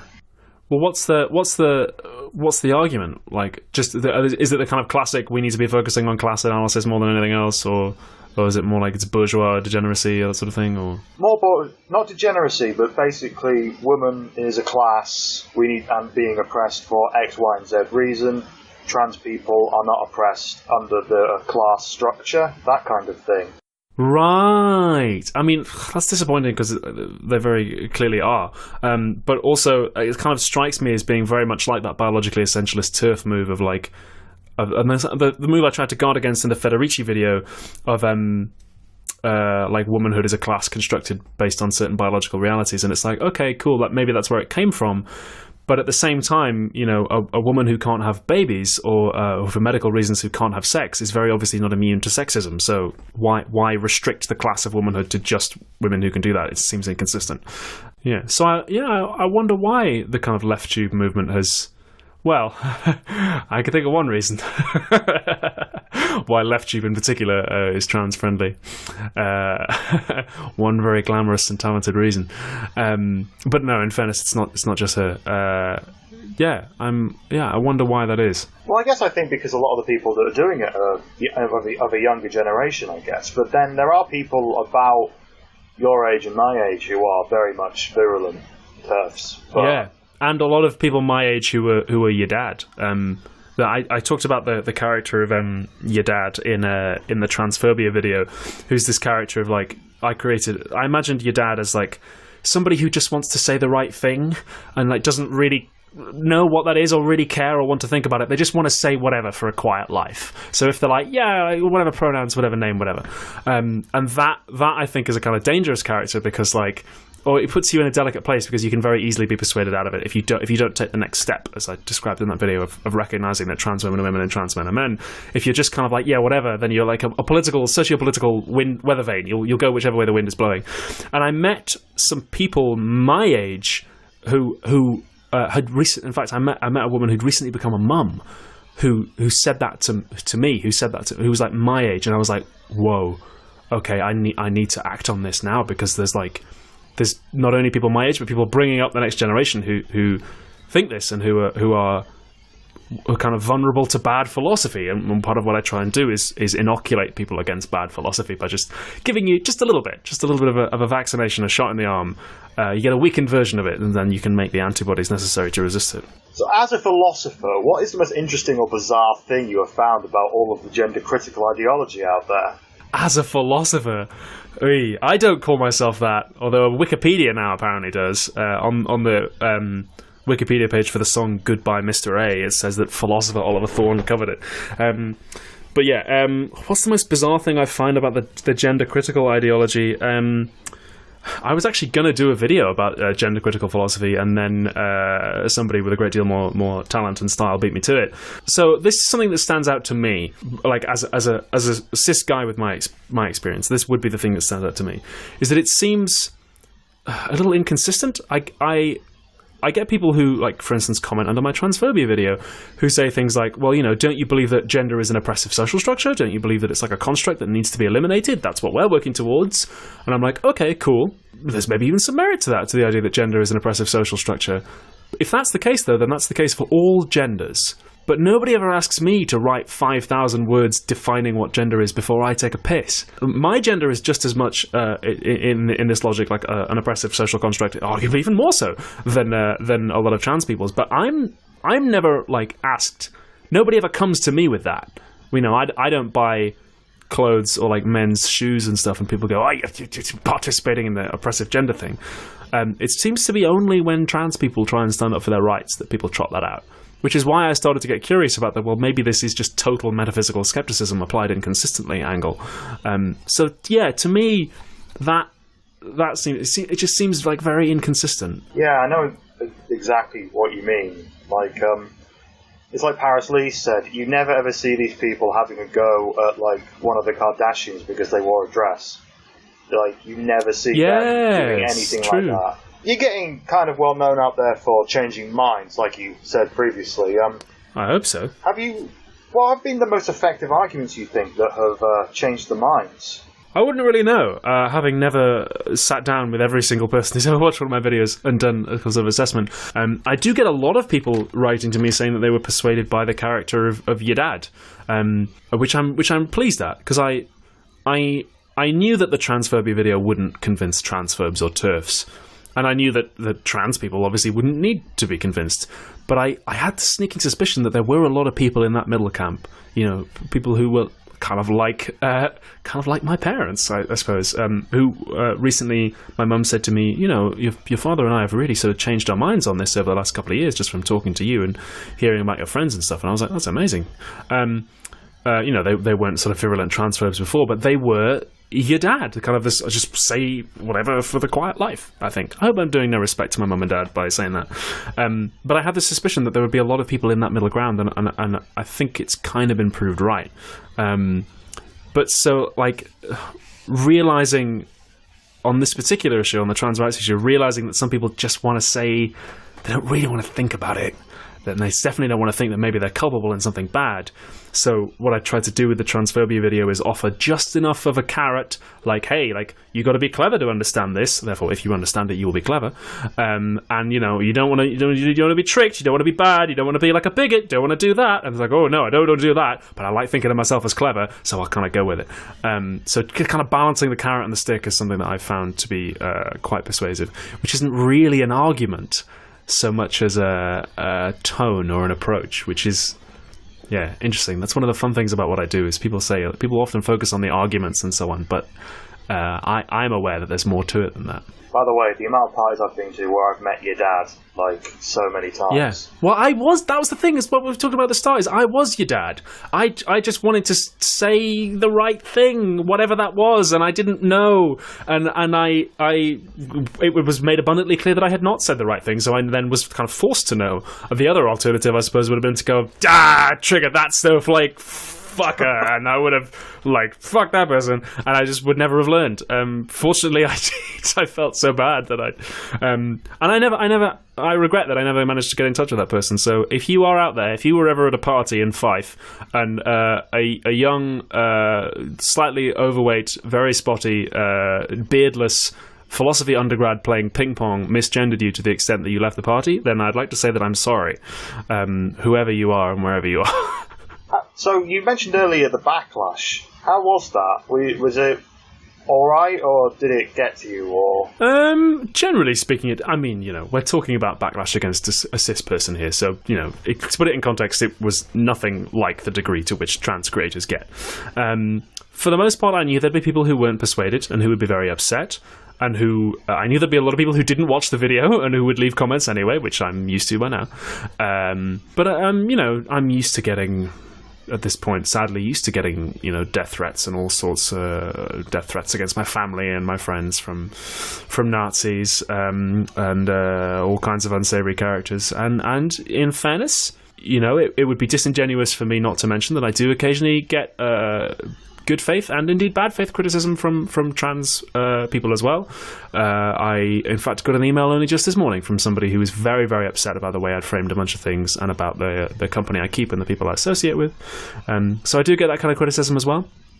Although the vast majority is from people who are against trans rights. But I mean, it's obviously always sad when people don't want to listen. Or aren't curious, because I always try and be curious when I'm learning things. But I guess, I can understand why. If you really believe that I'm destroying the gender and making things worse for people, I know that with my sex work video, I'm going to have a lot of people who are very upset, because I'm going to be talking about decriminalization. If you really believe that I'm doing harm, I can understand why somebody would say that. But I don't think that I am, and I think I can prove it. Is there anything that you want to say to the trans community? If it's appropriate for me to even give an answer rather than listen, I suppose I would say thank you very much for supporting me. A lot of trans people have given me a lot of support in my career. not only by watching the show, but like literally financially as well through Patreon. And indeed, a lot of trans people have given me a lot of help and support and lovely, lovely times in my own life. So I would say thank you for all of that. It's literally a privilege to be able to do what I do. If I ever misuse that, if I ever betray that trust, whether in a way that starts, saying things that are harmful, or whether I start making it about me and look at me, I'm the big cis savior, and sort of taking up room and taking up voices, then I hope that you will bring me up on that and tell me to shut up and get out. And I hope that I will have the courage and the emotional intelligence to realize that and do it. So I guess thank you, and trans rights. But yeah, where can people find you? Online and stuff. My name is Oliver Thorn. I run a YouTube channel called PhilosophyTube. If you can find that, you can find everything else that I do. Olly, thank you very much for joining us. My pleasure. Thank you. The thing that I took from this was he came to trans issues from a completely different point that anybody else we talked to did, because he came for it as somebody who basically did a massive fuck up to somebody at a party. But unlike the people who have made those same mistakes with me at a party, he went away and read a bunch of books about it.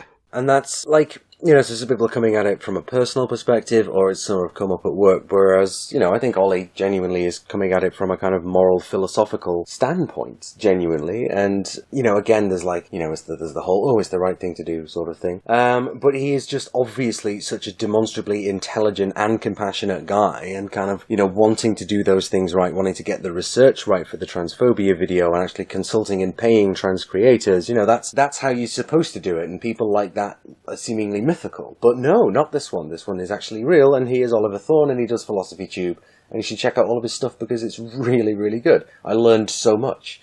Yeah, and he'd probably hate it that we're, blowing so much smoke up his ass, but, it's true, he deserves it. Like, it's not, like, to be an online creator on YouTube with the platform he has, it's not easy because you're going to get death threats from all sorts of people for a whole bunch of reasons. So then to also, put your head above the parapet on trans issues as well. Like, seriously, thanks, Olly. Like, thanks for talking to me, and thanks for the work that you do. And if you want to look up all of his stuff, which you absolutely should, you should go check him out on YouTube. You can find him on PhilosophyTube, and you can check out his Twitter at PhilosophyTube. And yes, again, send him some love, because, Olly, Amelia, Linda, Adrian, they don't have to speak out for us like they do. They really don't. They can have an easy life by just never thinking about us. But they do it, even though they know they're going to get crap for it. So I urge you to send as much love as you can to all these people in whatever form is easiest for you to do it. Because when that is buying their books, subscribing to Patreons as appropriate, or doing any of that, support these people and show them some love, because they deserve it. And it can't just be me who has watched and read their content at the end of a particularly bad day and come away feeling better about things. Yeah. I've done that well.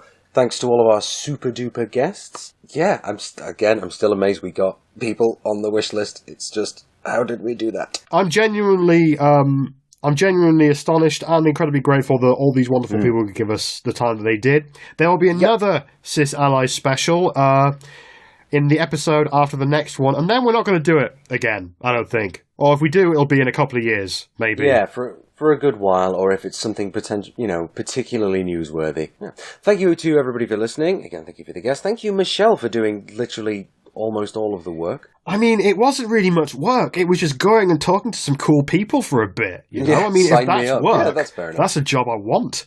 Okay, super duper. Well, so we will see you in 2 weeks.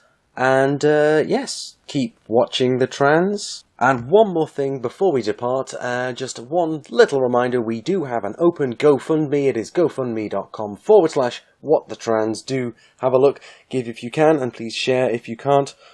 We'd very much like some new equipment. Thank you, please.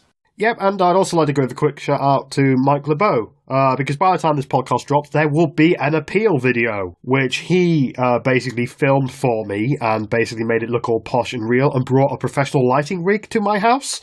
So yeah, you should check out all of Mike LeBeau's work. You can find him on Twitter at Mikey_Scamp, and he works for a wonderful company called The Rusty Quill, which some of you may be familiar with. You should go check out everything they do at therustyquill.com. So thanks, Mike. You are amazing, and please donate what you can, share if you can't. Thank you so much for supporting the show. know you are all magical. And on that note, goodbye. See you next time. Speak to you very soon, people. Bye-bye. You always have to get the last word.